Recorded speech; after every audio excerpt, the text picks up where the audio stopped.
સુરત શહેર ક્રાઇમ બ્રાન્ચની ટીમે એક મોટી સફળતા મેળવતા 15 વર્ષથી ફરાર આરોપીને મહારાષ્ટ્રના નવી મુંબઈ ખાતેથી ધરપકડ કરી છે। આરોપી અરુણ ચંદ્ર પાંડે નામના શખ્સે 2009માં એક મૃતક માલિકનું નામ ધારણ કરી તેમનું મકાન બારોબાર વેચી નાખ્યું હતું અને ફરિયાદી સાથે છેતરપિંડી કરી હતી। આ ગુનો 2009માં નોંધાયો હતો, જ્યારે આરોપીએ પોતાની ઓળખ છુપાવીને મૃતક મકાન માલિક હોવાનો દાવો કર્યો હતો। તેણે કાગળિયા દસ્તાવેજો તૈયાર કરી ફરિયાદીને મકાન વેચી દીધું હતું અને રકમ પડાવી લીધી હતી। છેતરપિંડીનો ભોગ બનેલા ફરિયાદીએ પોલીસ ફરિયાદ નોંધાવતા કેસ દાખલ થયો હતો। ત્યારથી આરોપી અરુણ ચંદ્ર પાંડે ફરાર થઈ ગયો હતો અને સતત 15 વર્ષથી પોલીસને ચકમો આપી રહ્યો હતો। સુરત શહેર ક્રાઇમ બ્રાન્ચને તેના છુપાયેલા સ્થળ અંગે ચોક્કસ માહિતી મળી હતી, જેના આધારે એક ખાસ ટીમ રચી નવી મુંબઈ ખાતે દરોડો પાડી આરોપીની ધરપકડ કરવામાં આવી હતી।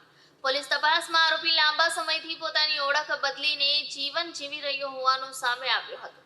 ક્રાઇમ બ્રાન્ચના અધિકારીઓએ જણાવ્યું હતું કે આરોપી અરુણ ચંદ્ર પાંડે 2009થી ફરાર હતો અને તેની ધરપકડ માટે ઘણા પ્રયત્નો કરવામાં આવ્યા હતા। અમને મળેલી ટેકનિકલ માહિતીના આધારે નવી મુંબઈમાં દરોડો પાડી તેને પકડવામાં સફળતા મળી છે।